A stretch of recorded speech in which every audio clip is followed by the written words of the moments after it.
I start by thanking the organizers, particularly Shutopa and Uddipto, who invited me to talk in this interesting session on microfluidics and confined flows. The title of my talk is Structure and Dynamics in Active Fluids, Bulk versus Confinement. Active matter systems typically consist of finite number of particles or constituents. That way, depending upon the size of the constituents, it fits roughly into the domain of microfluidics, irrespective of whether we call it bulk or not. Furthermore, because of the finite number, it is meaningful to study these systems under confinement. I will present representative results from active matter models in both bulk and under confinement, having connection with phase transitions. Here is the outline of my talk. I will give a brief introduction to active matter systems. That will be followed by a discussion on phase transitions in brief. Then I will describe basic models on flocking. This will be followed by results and then conclusion. Let me show a few pictures from the domain of active matter. The first one is related to flocking of bars. The second one is on the clustering of fishes. The last one is concerning structure formation in a colony of bacteria. In each of the cases, interesting pattern can be recognized. The constituents of active matters, the active particles, exhibit self-propelling motion. These particles continuously draw energy from the surroundings. From the pictures on the school of fish, you got some flavor that in addition to the density field, there exists structure in the directionality or velocity as well. This fact is more clear from this picture. This is for the velocity field in a colony of bacteria taken from this article by Dombrowski and co-workers. You can observe very nice topological defects like vortices and anti-vortices. Many of you are familiar with such structure formation in passive matter systems concerning isotropic ferromagnets, superconductors, fluids, etc. In the passive case, often these are related to kinetics of phase transitions. Phase transitions are true in the active matter scenario as well. So it will be appropriate to introduce basic aspects of phase transitions, at least briefly. Let me show you some elementary pictures from the domain of phase transitions. This discussion will be in the context of passive systems. The frame on the upper left corner shows phase diagram of a normal chemical system in pressure versus temperature plane. Various phases or states, that is solid, liquid, gas, or vapor, are marked. Lines along which two phases coexist with each other are shown by continuous or dashed lines. The liquid gas or liquid vapor coexistence curve terminates at a critical point. This coexistence appears dome-shaped when seen on temperature versus density plane. At very high temperature, one has homogeneous gas phase.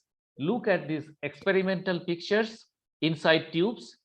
At low enough temperature, deep inside the coexistence region, two phases, vapor and liquid, are separated from each other by this interface. Close to the critical point, the picture is hazy. This is referred to as critical opalescence. When a homogeneous system like this or like this, from outside the coexistence region, is quenched inside the coexistence region, approach to the new equilibrium occurs via formation of interesting patterns. This domain of science is referred to as the kinetics of phase transitions. Here are some samples or examples of typical structure formation during phase transitions. The first set of frames along this horizontal line are related to phase separation. It may be in vapor liquid, liquid liquid, or solid solid systems. Different colors, black or white, represent presence or absence of particles of a particular type. The frame at the bottom is related to magnetic ordering. It is obtained by simulations of XY model, a generalization of Ising model. You can see the existence of topological defects like charges, as we have seen in the velocity field in a bacterial colony. Some of these I will show from computer simulations of active matter models in the velocity field. We are back to the active matter system again. A very popular model in this area is known as Vic-Check model. This is like the Ising model of passive matter. Simulations of this model shows resemblance with phase transitions in passive systems. Some example snapshots are presented here. There, in addition to the positions of the particles, their directions of motions are also shown. It shows ordering. The order parameter here is the total or average velocity, even though there is also transition in the density field.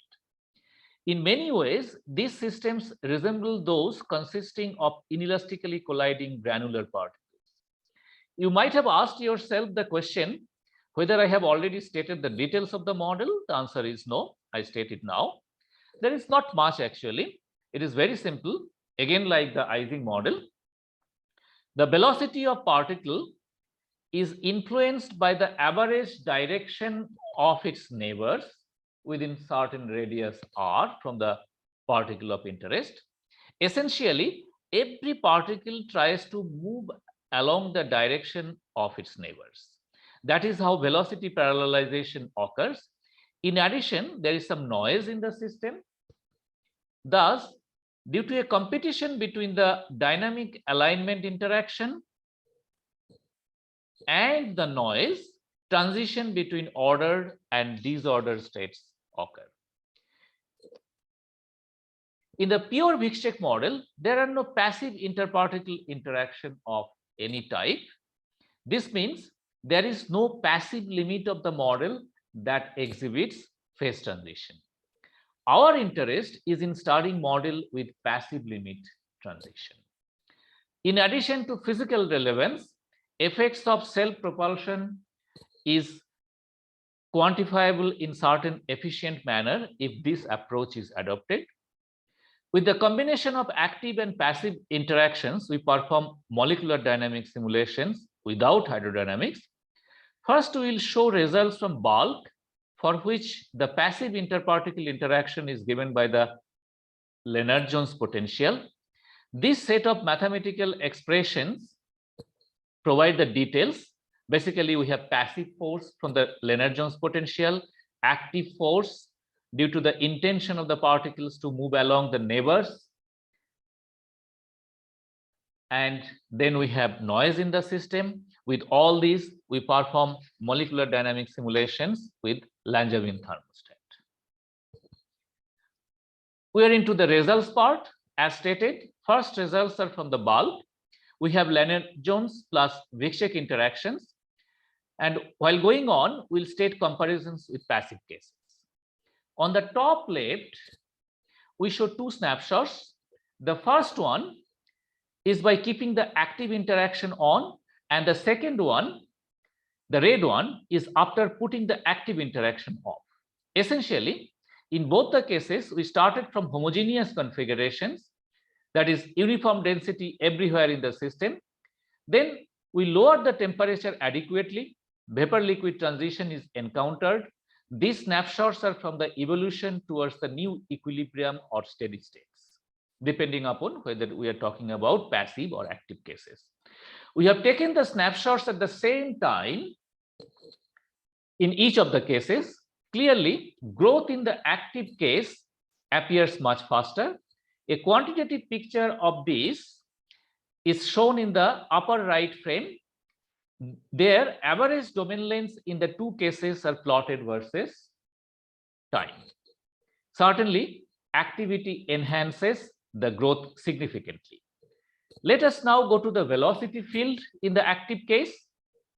What I'm going to show, there is no passive counterpart of that anyway for the this particular model.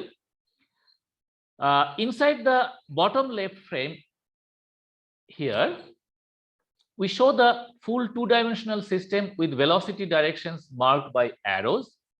We need to zoom it to see if there is any interesting structure. The boxed portion here is enlarged and placed here. A vortex-like structure is visible. When the particle density is low, because of vapor-liquid transition, that is low and high density regions in the system, these topological defects may not be clearly identifiable, and a quantitative picture can be obtained. In the big frame on the right, we show the velocity field in a system with high particle density. Points like topological defects are very clear here. There are two more small frames below this. Both are already shown. The first one, the left one, is from the bacterial colony, and the other one is from the computer simulations of dynamical XY model.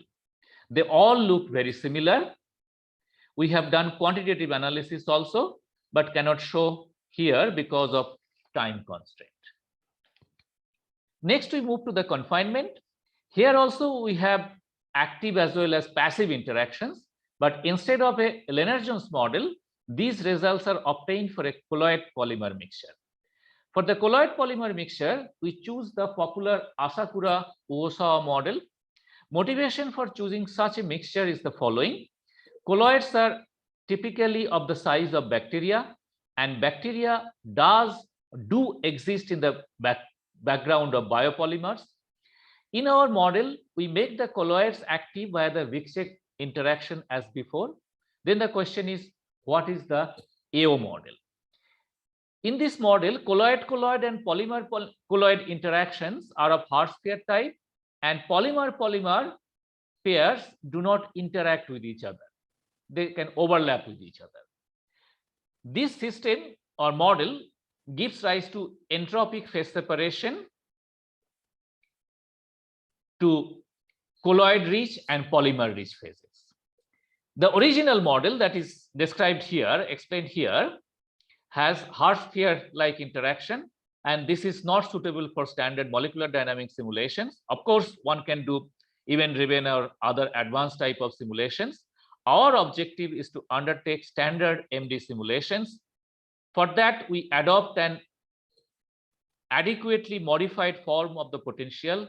We introduce continuous or soft potentials, whatever terminology you may want to assign. These are the modified potentials for the Asakura-Uosawa model for various combinations of species, colloids, and polymers.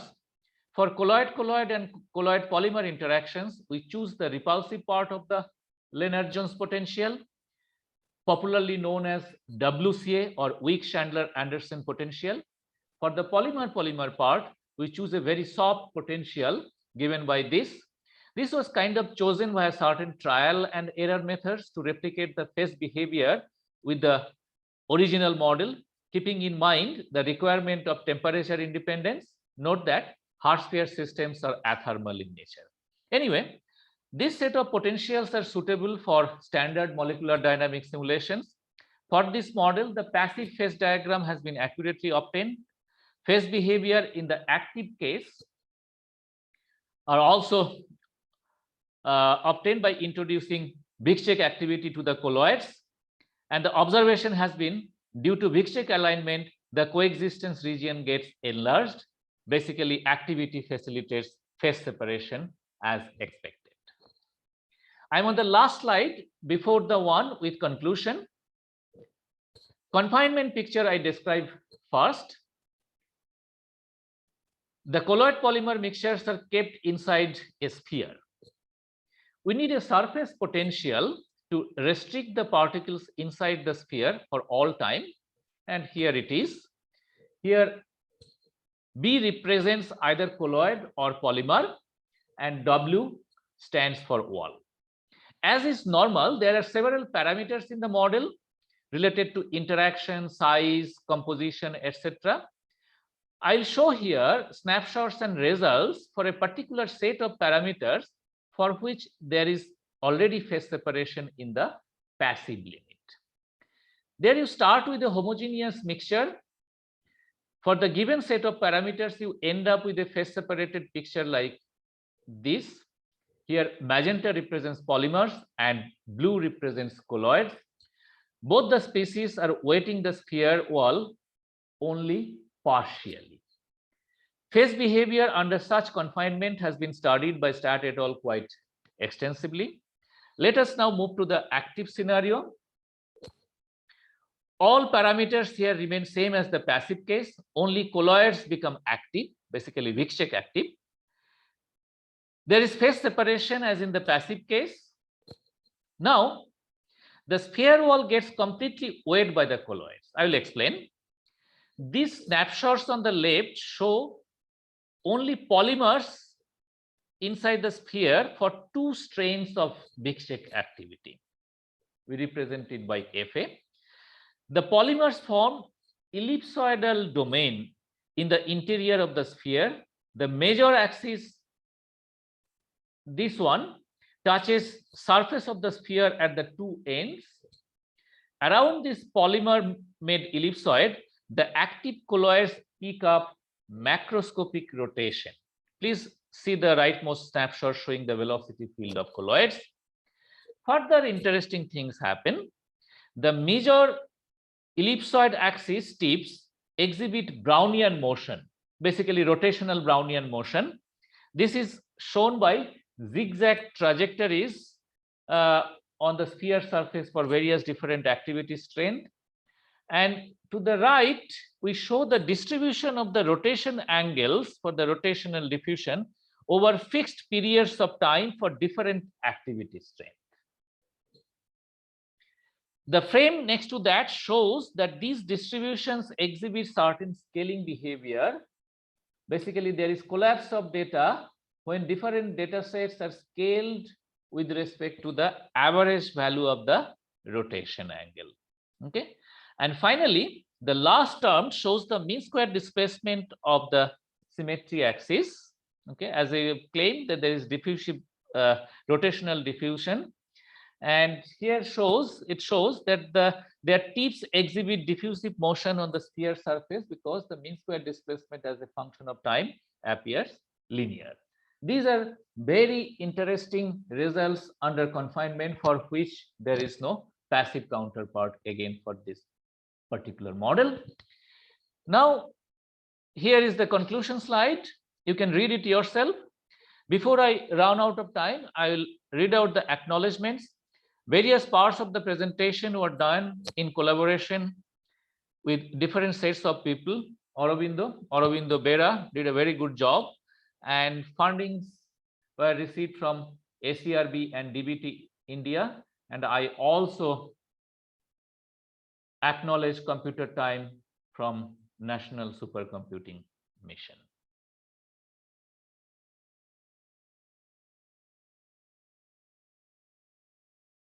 With that, I thank you for your attention.